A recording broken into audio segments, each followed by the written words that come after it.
Hello everyone, this is Chris from Pain and Glory, and I just got my hands on the new Warlord Games epic scale American Civil War figure sprue that came with the January 2021 issue of War Games Illustrated here across the pond in America. I just got my hands on it thanks to On Military Matters. Thank you very much, Dennis. And I just wanted to take a look at the sprue really quickly. As you can see, I've already snipped some of the figures off and primed them so I can start some test painting tonight. But just to walk through this real quickly, the sprue comes with 1, 2, 3, 4, 5, 6, 7, 8, 9, 10 different kind of, you almost call them strips. They're a single mold. In fact, as you can see, the figures themselves, their arms are literally molded into each other.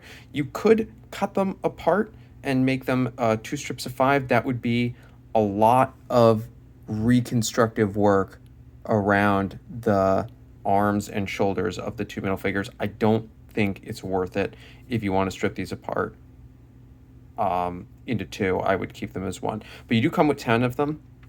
It also comes with 1 artillery piece, and it's the artillery piece here, and then you can see it's got the gunners molded onto the wheel, and you attach those together, and then it's got 1 kind of commander. And of the 10 strips, the 10 infantry strips, they come in 2 different varieties. They are not all completely identical. So you can see the ones that are right here. The figure on the far left has if I can get it focused, has a canteen, whereas the other one, the figure on the left, does not have a canteen. He has his hand poking out. So I'm going to call this one the hand, and I'm going to call this one the canteen. There are 4 of the canteens. There are 5 of the ones with the hand, because the 10th one is the command strip, and that comes with the standard bearer, an officer, a gunner, another guy with a standard, to be on, I assume 1 for the U.S. and 1 for the regiment or the battalion, and then a couple of guys marching with a little less uniformity, especially this guy in the end with his rifle sticking, his musket sticking out there, where the rest of them are marching in a pretty clean line. Now, I know that Warlord Games has said in some of their interviews that they are going to come out with cavalry. They are going to come out with specialty lines of infantry like the Iron Brigade and Zouaves, and they are eventually going to come out with individual skirmishers. Now, one of the other things that people have been asking about with this, and other people have done comparisons, is how big are these? And Warlord Games is not kidding when they say, hey, these are 15 millimeters, but they're 15 millimeters to the top of the hat. And so if you go from the foot to the top of the hat, that's 15. To the eye line, they're 13.5 millimeter. And I happen to have a couple of different figures here. I don't know exactly who manufactured this. I think it's Essex. It's a Mexican-American War, and this is true 15 millimeter. I measured to the eye line as 15.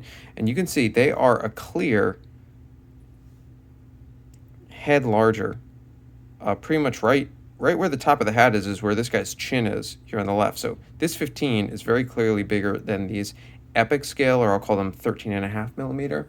And then this is a Pendragon 10 millimeter, and he's a little shorty compared to these 13 millimeters. So these are definitely firmly in between 10 and 15 millimeter. I don't have any Callistra, but I've seen some people post that Callistra 12 millimeters are really close.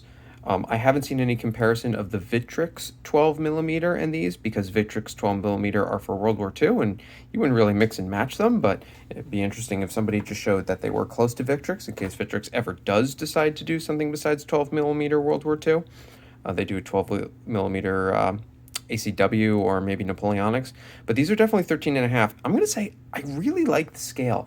I'm someone for whom, although I do 15 millimeter scale, I find it a little big for mass ranked battle. I actually, for mass ranked battle, I really like to use 10 millimeter. Let me pull out, use some Pendragon 10 millimeter Romans, some Principes.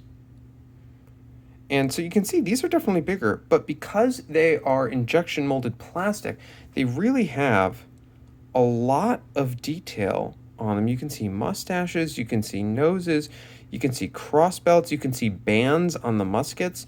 Whereas these 10mm Pendragons, and don't get me wrong, I love 10mm Pendragons. I actually have an order from Pendragon right now that I'm going to use for a skirmish game, where I'm going to put two 10mm on 20mm squares. I love 10mm Pendragon, but I'm really loving these 13.5mm scale, and the detail is fantastic. And if they were any bigger, I think they would be too big, especially if you wanted them in this mass rank system. So I'm really interested in this. Last thing I'm going to say in this video is some people have been asking about base sizes. There are 6 infantry stand bases on there, which is actually 1 extra than you need. You only need 10, so you do get a little bit extra on here. These are 60 by 20mm. For the new Epic Black Powder scale.